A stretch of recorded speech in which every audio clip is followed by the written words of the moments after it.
Hello and welcome to the Ice Guys. This is the show that takes you into the world of the National Hockey League. Every game, every day, from a betting perspective. With pro sports handicappers, Ian Cameron, Alex B. Smith, and various guests from the world of hockey and sports betting. And now, here's your host, Ian Cameron.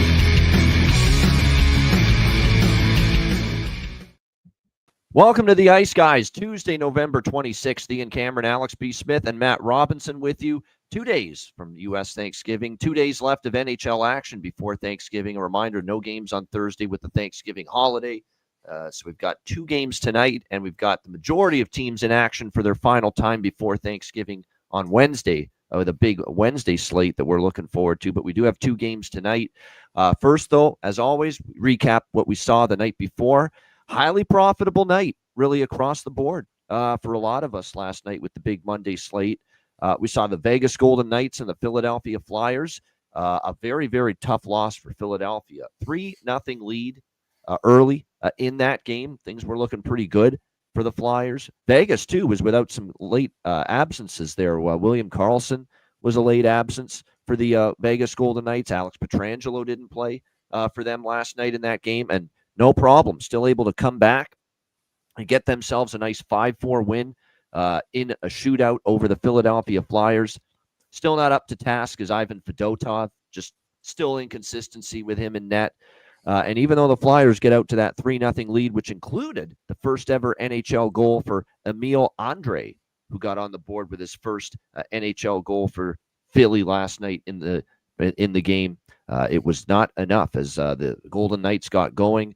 They ended up tying it with the third period goal, and then they won in the shootout 5-4. Great comeback from Vegas as this long road trip for them continues. And Vegas will now take one stopover on the road over in Denver tomorrow night, Colorado, which I believe is TNT tomorrow night with the Golden Knights and the Avs. Should be a great game there. But a nice win for Vegas when it wasn't looking so hot for them early in that game. The Washington Capitals continue to send the Florida Panthers into a funk here, a further funk. 4-1 victory for the Capitals last night in that game. We were all very much bullish on the first period over in that game. What is it now, 12-0? The last 12 tries off a loss for the Washington Capitals to the first period over. Overall, I believe they're now 11-1.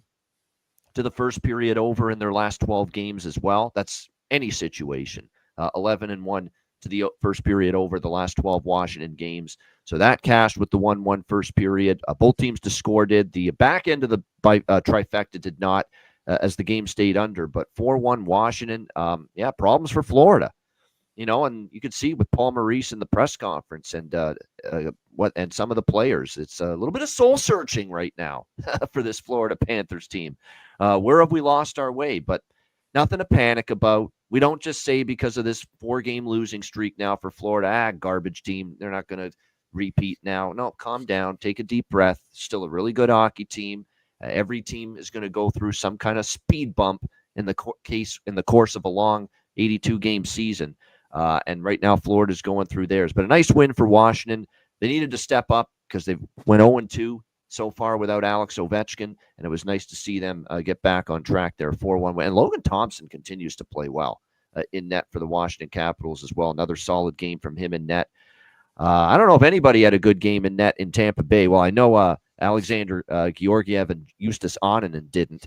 It was an ugly night for the duo in net for the Avs. Of course, it started with Justus Onanen in net, but he gets pulled. Georgiev comes in. Things aren't much better. What an onslaught by the Tampa Bay Lightning last night. A 8-2 smackdown over the Colorado Avalanche. So impressive about this Lightning team last night is all the different goal scorers they had. Yes, Gensel got 2. Point got on the board. Cirelli scored. Perbix scored from the defense. Kucherov, Luke Glendening, Mikey Asimont. I mean, everybody chipped in last night for the Tampa Bay Lightning, and just a thorough shellacking over the Colorado Avalanche last night by a score of 8-2. It's going to be interesting to see what we get from Colorado tomorrow. They play Vegas, and they won't be in a good mood after that kind of performance last night. But credit to the Lightning, 8-2 over the Colorado Avalanche there. New Jersey, and again, Nashville. They cannot put two good games in a row together. They cannot win two in a row. It's like an impossibility for them to do this. And again, last night, they can't follow up the nice win against Winnipeg, and they lose 5-2 to the New Jersey Devils. How about a natural hat trick in the second period for Nico Hischier of the New Jersey Devils? Really awesome stuff from him. He's really become one of the best two-way players in this league. We know what he can do offensively, but obviously he's a tremendous defensive center, and we're seeing it week in, game in and game out from him, and a nice 5-2 win. And again, it's really hard to believe in Nashville when you can't even win two fucking games in a row. I mean, that's the problem right now. They just can't, and they still are having issues doing that. So 5-2 for New Jersey there in that game last night. Crazy game in Carolina with the Dallas Stars and the Carolina Hurricanes. Dallas looking good early, jumped out to the early lead 2-1 after the first period. That was a game I liked overs in. And what I come out of that game saying is, with this goaltending situation right now with Carolina, this is a dead over team until further notice. I mean, and I think Rod Brindamore kind of notices it. They got out of their structure last night.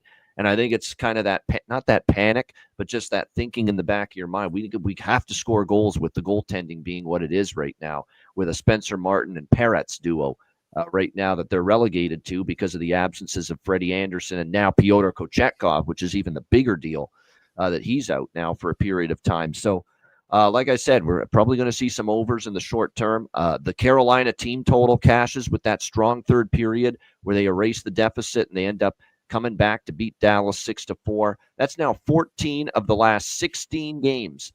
14-2 you would be. 14-2 to the Carolina team total over 3.5 in the last 16 games. So they have scored 4+ in 14 of 16. We were on that team total. It was a great approach for me with that game. Took Carolina team total and the over bifecta in that game, and it certainly played to perfection there with Carolina getting the 6-4 win in that one. It continues to be just absolutely a dazzling season, too, for Marty Necas. He's just a house of fire right now. Another multi-point game for him last night. What he is doing for the Carolina Hurricanes is impressive. I don't know who came up with this, but I saw this on Twitter X, and I chuckled at it. I guess someone should have thought of it. You can't spell Canes without Necas. There you go. Yeah, so that's I never thought of that. That's not bad. Good stuff. I like that. I like that. There you go. Same 4-5 letters. Yep. Canes. Yep. And that's what makes up Necas. 6-4 Carolina there in that one. How about Jim Montgomery's NHL? Well, not NHL head coaching. His Blues head coaching debut last night. Best bet winner for me was I felt very confident in it. We know the Rangers haven't been playing well. We know they're in a brutal scheduling spot. Coming back from Western Canada, having this one-game stopover back home at MSG against St. Louis, and now going back on the road. It's a terrible spot for a team not playing great. And St. Louis, that was a very solid road game. They were full marks for the win. 43-29, they outshot the Rangers. What was interesting about going into that game is from a total standpoint with St. Louis, I was not sure how they were going to play or what the focus would be for Jim Montgomery. You're going to focus on being tight and defensively responsible, or because this team's been scuffling to score goals in the waning games of the Drew Bannister era, would this be more of a focus and attention to getting the offense going? And it was the latter. All the talk really was trying to let this team showcase their skill and the ability to make plays with the puck. And boy, they did that last night way better than I've seen in any recent game with the Blues. They were making good plays with the puck, stretch passes, putting their teammate in areas where they could walk into shooting the puck in a great scoring area. Stuff we weren't seeing much of from the St. Louis Blues when they've been struggling. So it was an offensive boost, probably one of the best offensive games they've played. And here's a prop guy to look out for St. Louis. Zach Bolduc got 2 goals. He'd been really struggling mightily for St. Louis, Zach Bolduc. He gets 2 goals last night in the win. Jim Montgomery moved him up the lineup during the game. And if he gets ice time, and if he can show with the coaching change that last night was no fluke, getting 2 goals, and he can be that, because they think he's got offense in him. They expect Zach Bolduc to be a goal scorer for this Blues team. If he can show that last night was no fluke, this guy's going to be a great value player prop in the next few games. Something to look out for. Zachary Bolduc here with St. Louis is probably going to be a good player prop value option moving forward. Definitely you saw his game just step up big time last night, game 1 under Jim Montgomery. But congratulations to Monty. He gets his first win with the St. Louis Blues as head coach in his first game, 5-2 victory, and great to cash a best bet there at plus 186. The Ottawa Senators, look, hats off to them. It was a desperation spot. They were scuffling badly, and they got the job done 4-3 over Calgary. It was a pretty even game, but they were opportunistic last night. Calgary got into penalty trouble. That really hurt as well. You can't take that penalty, expect to win. That was an issue, but full marks to Ottawa. They needed a win badly, and they got it. 4-3. They hung on. Calgary made it interesting at the end. It was a solid effort in net from Forsberg, and I'll be honest, Forsberg, his last few starts have been better than Linus Ullmark's last few starts, if you could believe it, for the Ottawa Senators. So Ottawa gets a much-needed win there, 4-3 over the Calgary Flames. We saw Detroit beat the Islanders again, 4-2. Just a horrible loss for the Islanders. 2-1 lead disappears in the third period. They lose 4-2. Hideous loss, in fact, for that Islanders team. Very disheartening. Not what they want. And that's exactly why I said you can't lay minus 150 with the New York Islanders. And sure enough, it was proven that way last night. Winnipeg, 4-1 against Minnesota. Great win for the Jets. They bounced back from losing to Nashville last night in that one. A nice solid 4-1 victory on the road. Now, they needed Hellebuck to be amazing, and he was. 43 saves on 44 shots. Certainly in the first period, it was all Minnesota. It was very, very unlucky that it was 1-1 after that opening period. It could have been much worse. But then Winnipeg got their game going, and they were better in the last two periods, clearly, than they were in the first. And they ride the back of Connor Hellebuck, a great performance and timely goal scoring last night, including a 2-goal night from Alex Iafallo to get that 4-1 win. And then in the late games last night, we saw the Seattle Kraken. It's not a pretty game, but effective. They needed it badly. Stop the bleeding. 3-2 win over the Anaheim Ducks there. By the way, Seattle, that's another first period over, for Anaheim. That's another first period over for them. It's quite the run now with first period overs for Anaheim. I think it's something like 9-1 now in the last 10 games, first period over for the Ducks after last night, which is why I was on that first period over there. LA and San Jose. San Jose opening up a can. There's Big Civ Dave coming back to the fore last night for the LA Kings. Although, to be honest, they just outplayed the Kings. The Kings were sloppy defensively. It wasn't all on Riddick, but clearly not one of his better nights. Absolutely one of the better nights from Macklin Celebrini, man. What a tremendous third period in particular from Macklin Celebrini. A 3-point night overall, 2 goals, 1 assist. He gets just a ripper of a shot early in the second period, or early in the third period, rather, which gave San Jose the 3-2 lead at the time. What a fucking shot. You got to go see this. If you didn't watch that game or haven't seen the highlights, you got to see that shot. Like, it was just, he kind of looked off the Kings defense and then just ripped it top corner. Like, no goalie in the Bernie Parent, Patrick Waugh, Marty Brodeur, doesn't matter. No goalie was going to stop that shot. It was perfect by Macklin Celebrini, and the Sharks open up a can of whoop ass 7-2 over the LA Kings, which means the LA Kings, who is not a team I've been rushing to bet on throughout the course of the season, fall into the system play number 2 for their next game, betting on teams after losing to the San Jose Sharks. And remember, they're actually one of the teams earlier this year that won their next game after losing to the San Jose Sharks. So they did it before. We'll see if they can do it again. The problem is their opponent tomorrow night is the Winnipeg Jets. Best record in the NHL right now, so it won't be easy. It's not going to be easy to stomach a system play with the LA Kings tomorrow against the Winnipeg Jets, but we're going to have to. We're going to have to hope for the best that maybe the Kings have an upset over the Winnipeg Jets in them tomorrow night, following that 7-2 loss last night to the San Jose Sharks. It's a system play. You just got to bet the system. It is what it is. Alex, what do you think here about what we saw last night? Well, yeah, I mean, I'll just keep it brief with my recap. Dallas, Carolina, that game was just absolutely unlike me. insane. It was absolutely an insane game. I mean, like I said, it's not a bad loss for Dallas. We were talking about this before the show. It's not a bad loss for Dallas in the grand scheme of things, but you just would have liked to see them finish that game up with a win. That's a game that I feel like, Carolina doesn't win too many of those games, right? Like, Carolina is actually the team that kind of, when you go back and forth with Carolina, we talk about all the time, they're a team that get 40, 50 shots, and all of a sudden they're losing 4-2.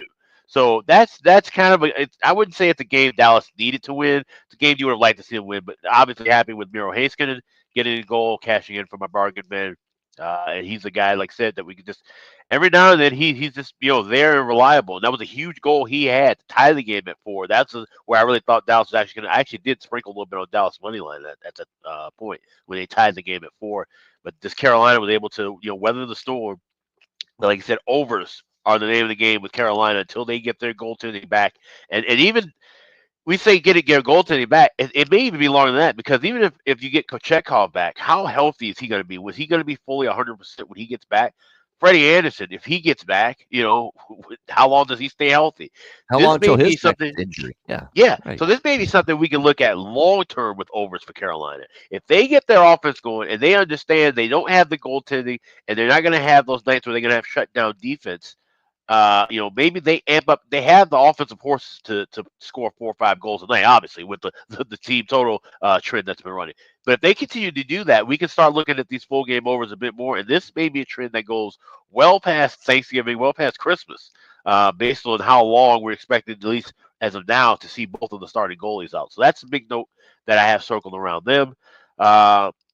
Minnesota Winnipeg, that game was a bit exaggerated score-wise. That 4-1, it was a much closer game than 4-1. That final indicates Minnesota had a ton of chances that they could not capitalize on.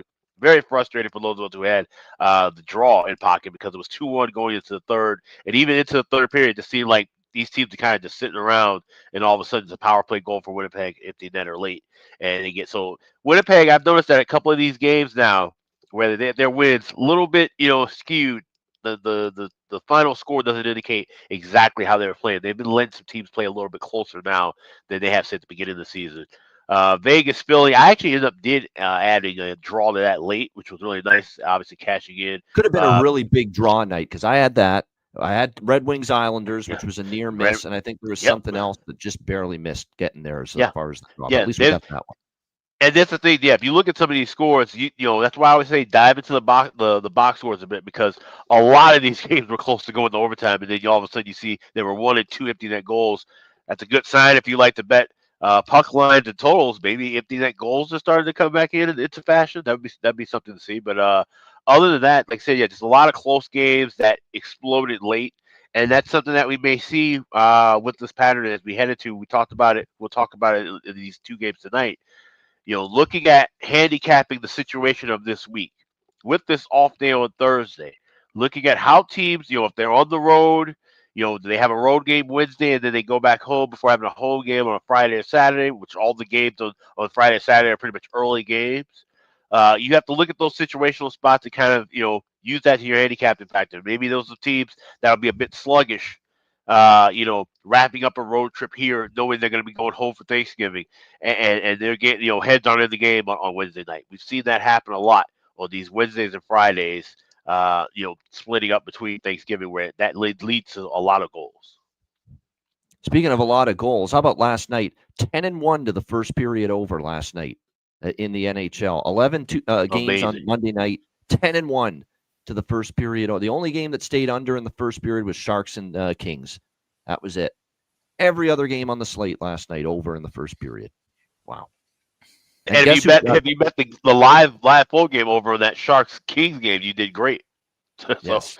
Full game went over in that game. Yeah. The one game where the first period stayed under, it still went over for the full game. Yeah, exactly. In that Kings and Sharks game. And speaking of someone that capitalized on a lot of those first period overs, Matty Robinson, who just had a huge night last night, something like 11-2. And I know he's put together this first period parlay in the early games last night, those 7 p.m. Eastern games that were all going over the total in the first period. So it was a nice betting night for you, my friend, to say the least. Yeah, no doubt. Just to touch on what you just mentioned, Alex, I did jump on Kings Sharks live over 5.5. It was plus 140, I think, late in the first period. And then obviously I actually went to bed before the game ended, woke up, saw the numbers and was like, oh, that was not even a sweat. So good to see some things blow up there. But yeah, great night for me. From a betting front, I'll start with the Cap Stars game because everyone knows that, that was the game I watched the most. And I can't remember a Stars game that didn't go the Stars' way that I had such a good betting, night. Still from so the darn game. happy even after Yeah, that game. and because I did have Stars money line, which was obviously a miss. That was one of my 2 misses for the night. But I had first period full game over, same game parlay. That's sort over, no problem. I had Marchman anytime goal, which I mentioned in the chat. Max was asking me, "Hey, do you have a bargain bin for tonight?" And I said I love Duchesne. Sorry, I love that line, but I think Marchman gets back on the score sheet. He had gone cold for a couple games after being on quite the heater. And just because I put it in the chat, I also took him for anytime assist, which was plus 210, which hit 18 seconds into the game. So he almost scored the goal too. He tried to do the between the legs. It kind of slips there to Sagan. Sagan makes it look maybe like it was a drop pass. They were laughing in the celebration. So, he kind of whiffed on that puck and, things worked out. But so obviously a couple big hits there. I did have Stars team total over 3.5, which was plus 120 pregame. And then, of course, Alex B. Smith's bargain bin of the night, Miro Heiskanen scoring that goal. Yes. I felt like it was. I agree with Alex. I sort of was like, okay, fuck it, maybe they will win this game. I was already on the money line, so I just was riding that out. Unfortunately, Wyatt takes that penalty, and Carolina's power play was unbelievable. I know they were just 2 for 2. Not a lot of opportunities, but they happened quick, and that's that fifth goal. Obviously, an unfortunate bounce. That was, or was it the third goal that went off Labushkin's foot? Yeah, I think it was the third goal. It was the third. That It was, yeah, it was that the is third. It was the third. Super, yeah. Super unfortunate bounce. I was talking to Ryan about it. The problem was they gave Carolina too much time with the puck. They were kind of Is Ryan doing all right today? Is he okay? Yeah, he's fine. Okay, He's fine. checking. But gave him a little too much time. But it bounced off Labushkin and goes bar down.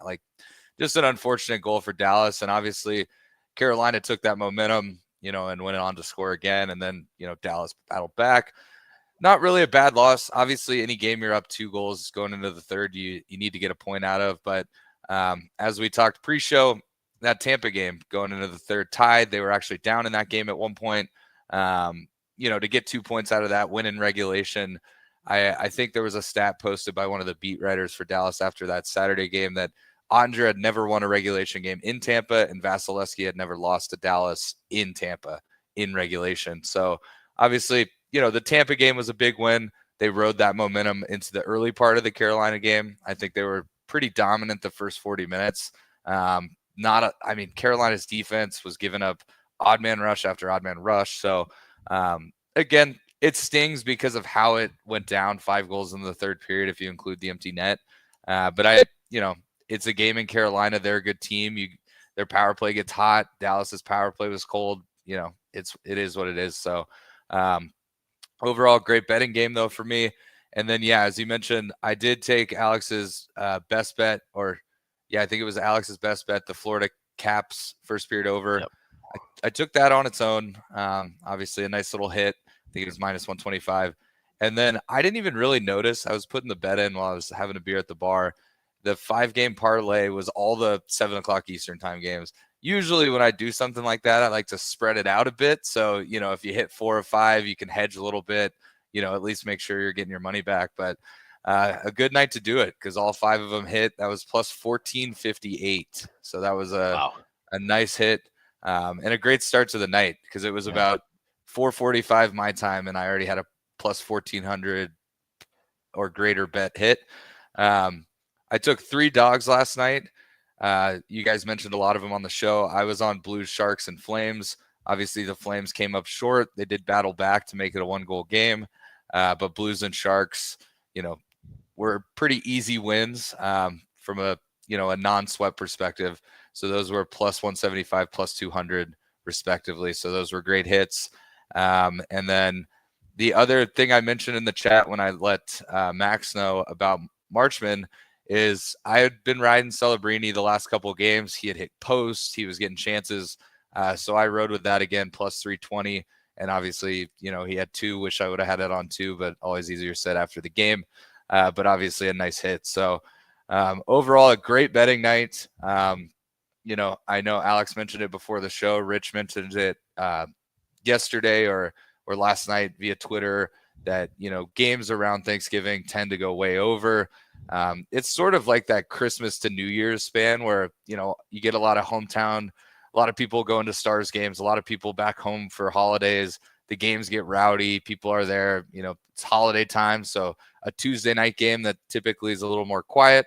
There might be a lot of boozing going on. People don't have work on Wednesday. Kids are off school. So it's definitely something to look at the next couple nights. And then, as Alex mentioned, for certain teams that are at home for the holidays, those Friday games might be good games to either take them on the side or look for a lot of goals. So obviously a great betting night. We got a short slate today, but hopefully we continue it today. And then obviously tomorrow we're back to, I think there's 14 games tomorrow. So that'll be awesome. Yeah, 15 actually tomorrow. It's just absolutely insane. There's two teams apparently not playing tomorrow. That's it.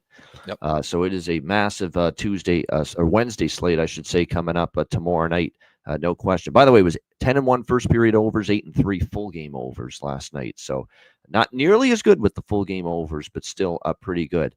And by the way, I want to mention this before we get into the two games tonight. Couple more to these trends that were sent to me via DM by Jonathan Davis, who's over at VSiN. These are worth tracking moving forward.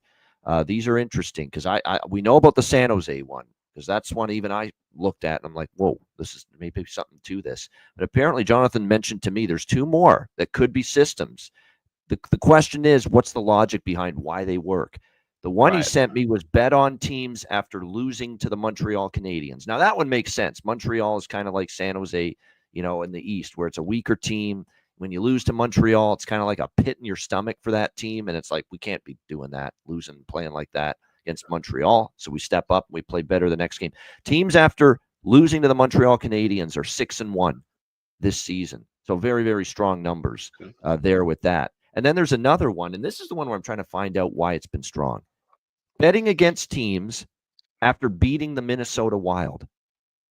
Betting against teams after beating the Minnesota Wild. That is 6-1 this year, according to Jonathan Davis. And the last time it happened, it cashed with the bet. That's betting against teams after defeating the Minnesota Wild. And last night, fit that angle. Calgary beat Minnesota on Saturday at home, and they lose to Ottawa last night. So teams now, after beating Minnesota, are 1-6 this season, which means when you bet against teams after defeating the Minnesota Wild, you're 6-1. Why is that? Is it a heavy? They do play a heavy style, Minnesota. I know. Does it wear you down? Does it? And beating them is just because it's kind of more of that cycle game, that hard forecheck game that you get from them. Right. Does it wears you down for the next game? And then travel. The Minnesota is often a spot, and same thing with Winnipeg, for example, where there's a lot. That's a destination where you end up with a lot of back-to-backs. Yeah. So it's a bet against after defeating Minnesota, not bet against after playing Minnesota. This is specifically when you defeat them. That's what I'm saying. But that's what I'm saying. That's what I'm saying. So scheduling could play a role into this as well. Yeah. That's something I'll be looking at. But what's interesting is now, all right, so beating Minnesota. So that means Winnipeg just beat Minnesota. Yeah. And their next game. And they play LA, who's in the LA, other system. who just bet on system. So now that's a play. When you have two systems like that matchup, that's a play. Yeah. Yeah, I'll be on LA now because of that. Yeah, they are even money. They're getting you don't get many good prices with them. They're always overpriced at home, it feels like, most of the time, LA. Finally, because they're playing this great Winnipeg team tomorrow, they're like plus 100. They're even money at home tomorrow night. So you're right. You got the bet on system play, number 2, that says bet on teams after losing to San Jose, which says take LA tomorrow night. And now if this bet against teams after defeating Minnesota system keeps on trekking like it is, 6-1 so far, that says bet against Winnipeg tomorrow night. Yeah. With those two teams in the same game. Yeah, okay. Well, all right. Well, we'll see. I can't wait for some Jets Kings tomorrow night. I can't believe I'm saying that. Right. All right. But before we get there, we have two games tonight. We'll begin with the Vancouver Canucks taking on the Boston Bruins. Boston minus 120, home favorites. The total 5.5, shaded to the under here in this game. The Bruins, my goodness. Is Joe Sacco going to, win the President's Trophy like Jimmy Montgomery did? Let's not get carried away, but they are 2-0 to start the Joe Sacco era. Although, to be quite honest with you, it's been workmanlike. It's certainly been a good defensive effort from the Bruins. These 2 wins since the coaching change, 1-0 against Utah, 2-1 against Detroit in these 2 victories. But definitely, it's been just kind of, certainly hasn't helped them offensively. They're still struggling to score goals, and that's now 5 straight games where the Bruins have been held to 2 goals or less. But they're getting the goaltending. The defensive game's been good in each of these last 2 victories for the Boston Bruins, and certainly Korpisalo was great against Utah. Swayman, probably one of the better efforts he's had, although the Bruins helped him out, kept the shots low. 20 shots was all he faced in that victory against the Detroit Red Wings the other night. But, it is Utah, up and down. It is Detroit, who's not exactly had a great season either. I think there's a step up here for Vancouver, or for Boston, rather, against this Vancouver team. And I came into this road trip for the Vancouver Canucks saying, I'm going to be looking to bet on Vancouver on this road trip early and often. And that hasn't changed here. This team is not going to go, whatever it is, 60-0 the rest of the season with Joe Sacco behind the head coach, behind the bench as head coach. They're going to, have some, they're going to have some stumbles, at some point here. And even though, they've tidied up the defensive game, goaltending's been solid. There's still major offensive issues with this team. There's still a major power outage as far as their power play. There's still all kinds of concerns about where they're going to get their offense from consistently, and that's something that concerns you. I like the way Vancouver played to start the road trip against Ottawa, and I love that in that game, Quinn Hughes gets the 5-minute and a game misconduct, which I didn't agree with, and they just rallied around that, and they put it to Ottawa even after Hughes got tossed from that game, and they played a really, really strong road game. And you can't argue with the results for Vancouver on the road. Now 7-1 on the road this season, the Vancouver Canucks. I'm on Vancouver here, plus 100. This is where it ends, in my opinion, for Boston as far as this little run under Joe Sacco post Jim Montgomery firing. I think tonight's the night it ends. I like Vancouver here. I like the way they play on the road. Kevin Lankinen confirmed in net for the Canucks tonight. Jeremy Swayman for Boston. Lankinen's numbers are solid. 9-3-1, 2.74 goals against average. In fact, better numbers overall than Swayman. And I know Swayman was finally one of his better starts against Detroit, but I think this will be a lot tougher. Brock Besser back in the lineup tonight for the Vancouver Canucks as well. Certainly is a big welcome back for sure. To bolster this Canucks team up front for sure. So I like Vancouver here. Nothing on totals, no first period totals or full game totals. I can't bet Boston overs right now. They have been just tight as a drum defensively, and they still can't score. So it's a very, very tough team for me to bet over. It probably is kind of a lower scoring game, and I know Tocchet kind of wants them to, pick up their defensive game. So this probably has 2-1 or 3-2 written all over it here. So lean under, but I like Vancouver here.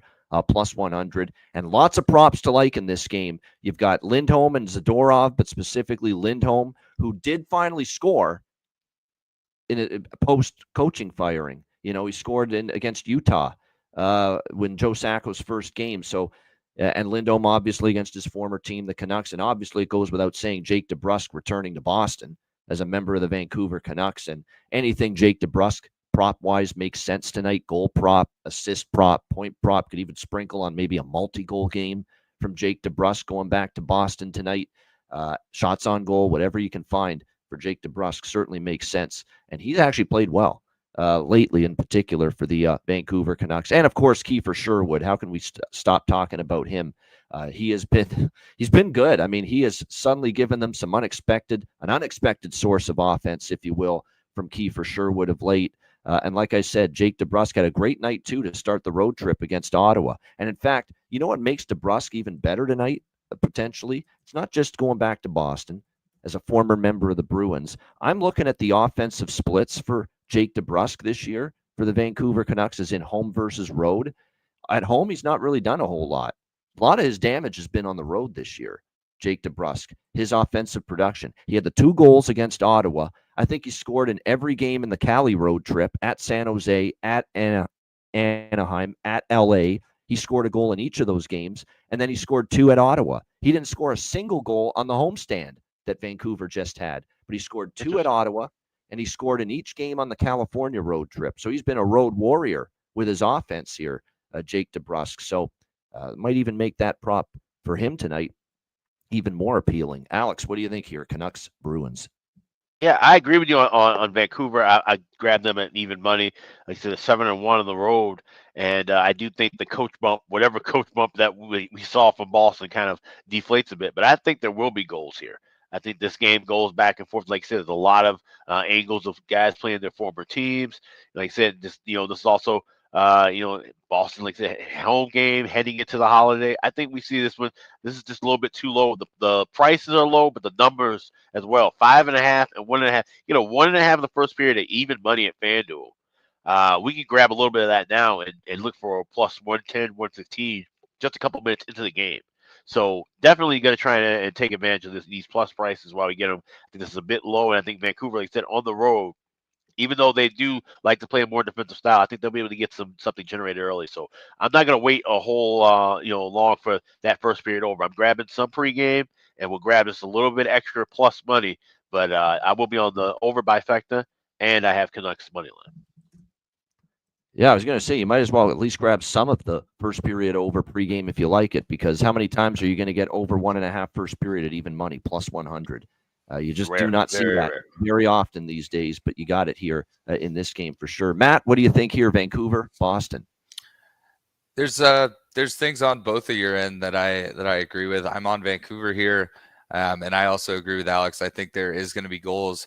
It might not be a 6-5 game, but with even money first period over and a total at 5.5, I'm going to jump on the same game parlay. And then something I really like here, because I like Vancouver, I'm seeing the Vancouver team total over 2.5 at minus 135. I think that's a great price. Just hoping Vancouver gets to 3 goals. So I'm going to ladder that and take Vancouver over 2.5 goals, minus 135, and over 3 goals, plus 125. So if we do get to that 3, I push on that second bet, hit the first one. If it does go to 4, you get both and you get that plus money price. So I think Vancouver, again, I know Boston got a little bit of a bump with the coaching change. I still don't think, they're a team I'm going to take a side with. And especially after that Quinn Hughes game, I think he comes out, and has a big game. I think, after the game, there was a lot of back and forth that, he shouldn't have got tossed and this and that. So, I'm big on Vancouver here. All right, Matt, in Vancouver. Yeah, go ahead. One more thing to add too. I do have both teams to score in the first period. And mentioned in the chat, that's as high as plus 215 at BetMGM. And these are the number 2 and number 4 ranked teams according to Chris Otto's charts for both teams to score in the first period. So definitely great value in that.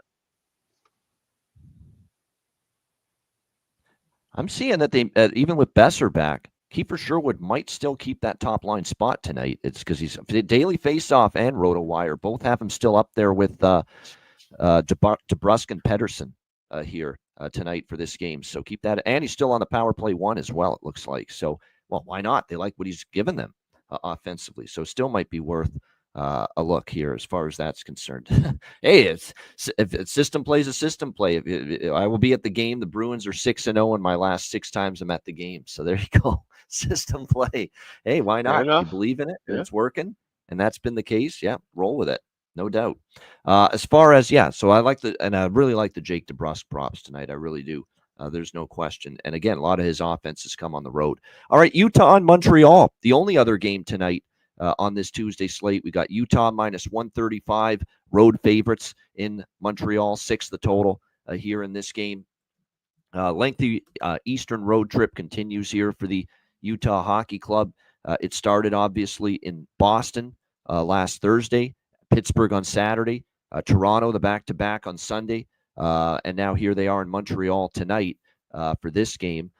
This is 1, 2, 3, 4, 5, 6. This is 4th game in 6 nights as well for the Utah Hockey Club here on the road. So it's been, a lot of travel. The good news is, yes, this is 3 and 4 nights for the Utah Hockey Club, but no time zone change. So it doesn't fit the angle that I'm really studying, and that's the time zone change, and especially multi-time zone change angle for the Utah Hockey Club for this game. Yet that it is still a bit of a tricky spot here.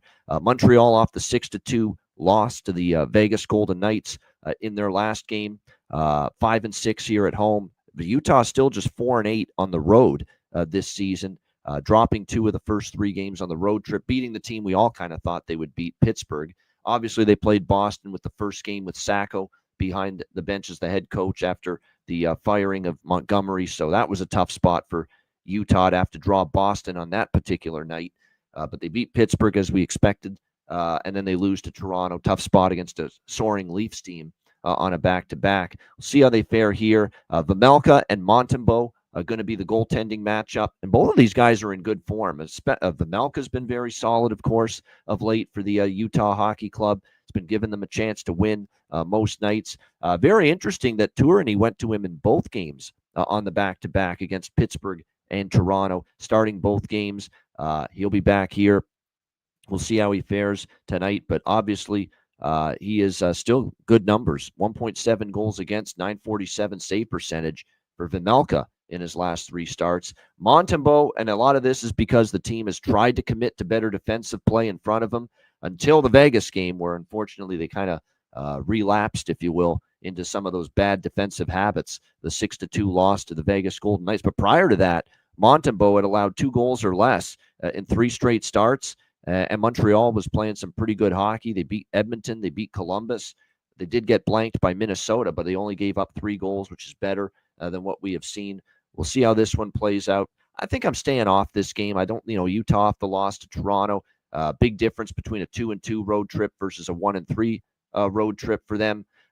Montreal off the loss against Vegas on Saturday. I expect them to bring a better effort here tonight as well. So rather bet on teams in these spots than bet against them. So this is probably going to be a pass for me. Maybe I do sprinkle on the draw, perhaps, but nothing much for me in this particular game other than that. With the goalies in the form they are, and again, Marty St. Louis preaching defense, preaching the structure to come back after the Vegas loss. And with Vejmelka's numbers being good lately, Utah still struggling to score consistently. And with Montreal, I think, more unders lately as they've tried to dig in defensively. I actually lean under. I actually think we could see lower scoring hockey here. What do you think, Alex? Utah and Montreal. Well, there's a player prop that I like, and I'll talk about later on the bargain bin segment. But I'm kind of wait and see on this one because keep in mind Connor Ingram is on IR, so Jackson Stauber is the backup. If they decide to run Vejmelka again, he would go. But Stauber being the backup, Stauber, who I haven't really seen much of this year, had some decent numbers in Rockford. He looked good in Rockford and had a cup of coffee with the Blackhawks a couple of years ago. He's the guy that, as far as third string goalies go, I would say he's a complete drop off the table. But I would be a little skeptical backing him on the road, making his first start of the season if Utah's favored. So I would really definitely check and see who's getting the start before making any bets as far as side or total. I think it's Vejmelka. Vejmelka's confirmed, I think. It is Vejmelka? Okay, because I'm just seeing it just listed as probable. But that's just something to just note with Utah that it will be either Vejmelka or Stauber. It'll be a Stauber start at some point down the road because I don't know how long with this injury now with Ingram. So that's something to keep in mind moving forward with Utah. But yeah, one player prop I like, and that's the only thing I'm going with.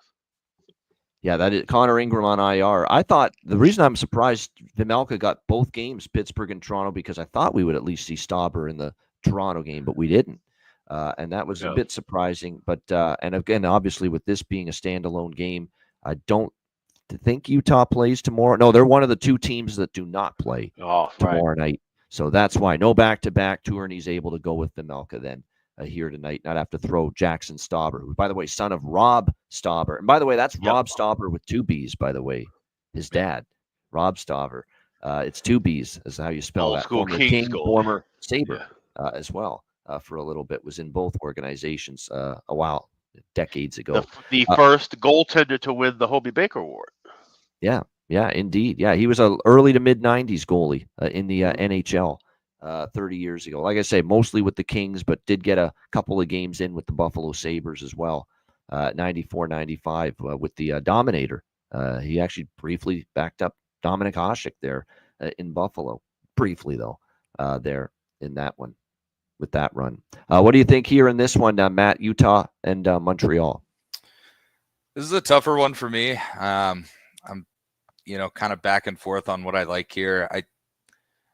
If we're going with the trend of how things are going in the league, I lean like a first period full game over, same game parlay here. See some goals happening early. But not a ton for me. I feel like most of my bets will be on the other game tonight. I honestly would lean Utah, but not at this price. If they were the dogs in this game, I might take a shot with Utah. I know there's some props out there that might be worth a look. I think I saw, he's not my bargain bin, but I think I saw Barrett Hayden still on that top line. He's in bargain bin category. I think I saw him like plus 320. Might be worth a look. He's playing with Schmaltz and Keller, but yeah, not a ton for me here. So maybe I throw a little on the first period full game over, same game parlay, but nothing major. Yeah, that's pretty much how I feel with this one. Not a whole lot as far as that stands out, at this point in time, even with the goal props, because there's no one that's really in this great red hot run right now for either side, although I am interested in Joshua Waugh now that he's been recalled from Laval, because he actually scored for them a few times early in the season. So maybe a little Joshua Waugh look for Montreal now that he's back with the Canadiens and back in the lineup for them. For Utah, you've got, like you mentioned, Matt, Hayton, Keller, and Schmaltz still on the top line. Cooley, Gunther, Bukestad's back down to the third line. But maybe Jack McBain for Utah. He has scored now in a couple of games here on this road trip. Something to keep in mind. Scored against Pittsburgh, scored against Toronto. In fact, I think he got their only goal against the Toronto. Actually, they scored twice. He got one of their two goals against Toronto on Sunday. So Jack McBain might be worth a look here against for the Utah Hockey Club. And he's up on the second line now as well, which is a little bit of a promotion for him based on where he was playing before that. All right, shout out to everyone in the chat. Hit the like button. We appreciate it very much. And a reminder, we also appreciate our Patreon members. And if you aren't a Patreon member yet, it's not too late to subscribe. You'll, of course, get all the bonus content on the Patreon page, goalie charts, totals charts, and more. And obviously the daily betting card, sides, totals, player props posted each and every day on the Patreon page. And your $10 per month subscription goes a long way to supporting the show. So check it out. Just $10 per month. Sign up. Patreon.com/IceGuys. Yeah, also check out the Ice Guys store, iceguys.myspreadshop.com. Just checking, yes, on Black Friday, we will have a sale coming up for 30% off of everything. So you want to check that out. Put everything in your cart now, wait for the 29th, and that 30% coupon will pop up, and you'll be able to save and get everything for the holidays. So shop now, iceguys.myspreadshop.com. Remember, Black Friday, 30% off. That's coming up on the 29th. And also coming up, our next Betcast, there you see it, Tuesday, December 10th. It's also our last Betcast of the calendar year 2024. So again, make sure you join us. This is it. This is going to be like our Christmas party, Ice Guys Christmas party right here. Our last Betcast before the holiday season, our last Betcast for the year, Tuesday, December the 10th, 7 o'clock p.m. Eastern time. Make sure you join us for that, our final Betcast of the year, not of the season, because the season, of course, goes till June. But for this calendar year, that'll be our final Betcast coming up in just 2 weeks on Tuesday, December the 10th. All right, we got Bargain Bin Special of the night and best bets coming up right after we hear from our great Ice Guys sponsors.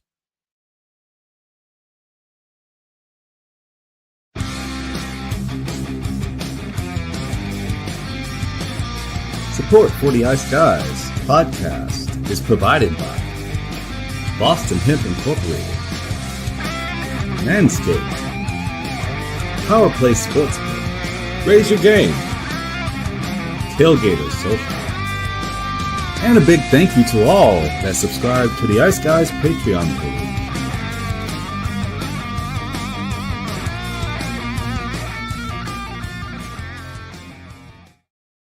Everyone loves a perfect pair. Bacon and eggs. Thunder and lightning. Mario and Luigi. A hot dog with fries. Ian and Alex B. That's right. Everyone loves a perfect pair. So why not pair up your game nights with Boston Hemp? From exotic flower to concentrates and edible products. You'd be hard-pressed to find a better pairing than Boston Hemp and hockey. Check them out today at bostonhempinc.com. That's bostonhempinc.com. Boston Hemp Incorporated, the official smoke sponsor of the Ice Guys. Void where prohibited by law. Not available outside of the United States. Must be 21 or over to obtain products. Check your local regulations to see if Boston Hemp is available in your area. Shout out to all our great Ice Guys sponsors, including, of course, Boston Hemp Inc. Get 20% off all orders on the site using the promo code IceGuys at bostonhempinc.com. And actually, shout out, too, to one of Matt's Reno teammates, Ramsey. Very kind words about the show. Appreciate it. Good stuff. Tuning in to the Ice Guys show as well on a regular basis. All right, let's get to a bargain bin special of the night. We've definitely got lots to like, believe it or not, for just 2 games. I'm telling you, there's actually some good opportunities on this board for just 2 games on the slate. Alex, where are you going for your bargain bin special? Well, let's head up to La Belle Provence. And you teed it up earlier talking about with the Utah Hockey Club, Jack McBain. He's gotten a couple of goals of late, moving up to the second line yet again tonight. I like him. You can get him plus 410 now. That's almost high as plus 490, plus 500 at Caesars, but I see a plus 410 at FanDuel. So do shop around. Everywhere you find him, he is within bargain bin range. So anytime goal for Jack McBain for the Utah Hockey Club. That is my Tuesday bargain bin special. There you go. I like it. That was one of the goal props I liked in that game for sure. Jack McBain, Utah Hockey Club, actually one of their best scorers at the moment, at least in the last couple of games. So Jack McBain for Utah, a bargain bin special of the night for Alex B. Smith. Matt, what do you like for the bargain bin tonight? Yeah, so I'll be in that other game. Again, I think, there was a lot of publicity about him. I think he comes out hot tonight. So I'm going to take Quinn Hughes, anytime goal scorer. He's got 5 this year. I think, he's more than capable. I tried to see if there were any other ways to look at it.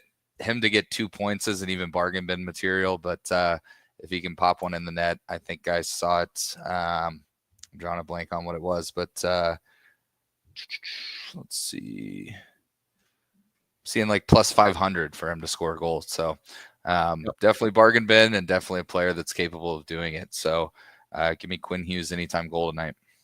Yeah, and I think he'll want to play a good game too because of the ejection the other night. Yes, against Ottawa. Not that I didn't agree with it. I think it's kind of soft. I agree with that. Rich H saying that. I think that's fair. Even Elliot Friedman said, that's board. That should not have been a game misconduct. Yeah, give him the penalty, but not the game for that against Ottawa the other night. So I think he'll want to play well. Still want to atone for it, even though if he didn't deserve it. Quinn Hughes plus 500 for Matt with his bargain bin special of the night. And my bargain bin special of the night, it's the man of the hour in this game, Vancouver-Boston, making that return to Boston now as a member of the Canucks. Jake DeBrusk, who had 2 goals against Ottawa, who has scored all the goals he's scored, each of his 5 goals in his last 4 road games entering tonight. He's been a road warrior as far as goal scoring is concerned. He hasn't scored much in Vancouver, but on the road, he has been scoring for the Vancouver Canucks, and certainly he'll be looking to make an impact tonight in his return to Boston. Jake DeBrusk plus 330 is the best price out there at BetMGM for him. So Jake DeBrusk, Vancouver Canucks plus 330 for my bargain bin special of the night. I actually like what Bailey said, just for a couple of bucks on plus 1,200 on Maverick Lamoureux for the Utah Hockey Club. Maverick Lamoureux, who is from Laval. I think he grew up cheering for the Canadians. He's obviously playing in Montreal tonight. He's an offensive defenseman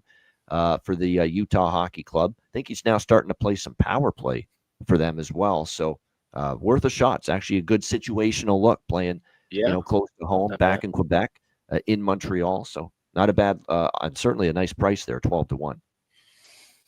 Yeah, it's not bad at all. That's certainly a good look, especially a hometown angle. Which we do like. All right, best bets. We like those as well, especially when they win. And last night was a good night for those. And we had first period over with Washington, Florida for Alex. And can't get much better than a St. Louis plus 186 underdog. So we'll see if we can follow it up tonight. Alex, what do you like for best bet? Yeah, let's go for a big dog here. Let's go with Bruins and Vancouver. Both teams to score in the first period. You get that as high as plus 215, as I mentioned, at BetMGM. I think I see a plus 205 at FanDuel. So we'll go with a goal from each team, Boston and Vancouver. First period, both teams to score. Plus 215 is my best bet. There you go. I like it there. Plus 215 here for the both teams. That's a great price. Both teams to score first period. Vancouver, Boston, plus 215 for Alex B. Smith with his best bet. Matt, what do you got for us tonight? Best bet. Yeah, I think I got to stick to that same game. Give me Vancouver team total over 2.5. I think Vancouver is going to come out. I hope Quinn Hughes responds. I know DeBrusk is worth a look. So let's just hope Vancouver can put 3 goals on the board, and we'll be out of here with another best bet. All right, there you go. Good stuff, Matt, with his best bet. My best bet, it's going to be the Vancouver Canucks, just money line plus 100. Looking to make money on this road trip. They've played their best hockey on the road this year. Road Warriors all season. I know Boston's undefeated since the coaching change, but you're not playing Utah and Detroit tonight. It's Vancouver, this team that was this close to being in the conference finals last year. So I think Vancouver gets it done here tonight against 7-1 on the road for the Vancouver Canucks this season heading into tonight. So Vancouver plus 100 against Boston for my best bet for this Tuesday NHL card. That's a wrap. Shout out to everyone in the chat. A great turnout again. Hit the like button. Alex, yeah. I was say we're hoping for 1-1 after 20, and then a 3-1 or 4-1 Canucks win. Yeah, exactly. That's that would be great, no doubt. That'd be the perfect ultimate result right there. Just a couple of program notes before we wrap up the show. Tomorrow, 2 p.m. Eastern. No show Thursday. Obviously, Thanksgiving, no NHL games anyway. But Friday, we're going to move the show to noon Eastern. All right, noon Eastern. Matt might be joining us. He'll let me know later this week if he's able to make it. But Matt might be joining us if he's able to. Noon Eastern, 9 a.m. Pacific on Friday. And then, of course, we'll also have our Saturday and our Sunday shows at the same time. And Monday. Our usual weekend time. And Monday, noon Eastern. Right. Or basically noon Eastern, 9 a.m. Pacific, Friday through Monday. Like every game except for like 3 or 4 on Friday will be day games. Yes. So that's why we're doing the early start. Yeah. Noon Eastern, 9 a.m. Pacific, Friday through Monday. We're on our usual 2 p.m. Eastern tomorrow, and then we're off on Thursday for Thanksgiving. So there you go. And our betcast in 2 weeks, Tuesday, December 10th. Get ready for that. All right, the Ice Guys is live 7 days a week, Tuesday to Friday, 2 p.m. Eastern, Saturday, Sunday, Monday, noon Eastern. If you can't watch or actually I reverse that, Tuesday to Friday, 2 p.m. Eastern, Saturday, Sunday, Monday, noon Eastern. If you can't watch the show live, download the Ice Guys podcast in audio form on all major podcast platforms, Google Podcasts, Apple Podcasts, Spotify, Stitcher, iHeartRadio, Amazon Music, and more. Download the Ice Guys podcast when you can't watch the show live. For Alex B. Smith and Matt Robinson, I'm Ian Cameron. Have a great Tuesday night. Enjoy the games and good luck. And we'll be back Wednesday. Make sure you're ready. Get your sleep. We got 15 games tomorrow on the massive pre-Thanksgiving Wednesday card. Join us then tomorrow, breaking it all down right here on the Ice Guys.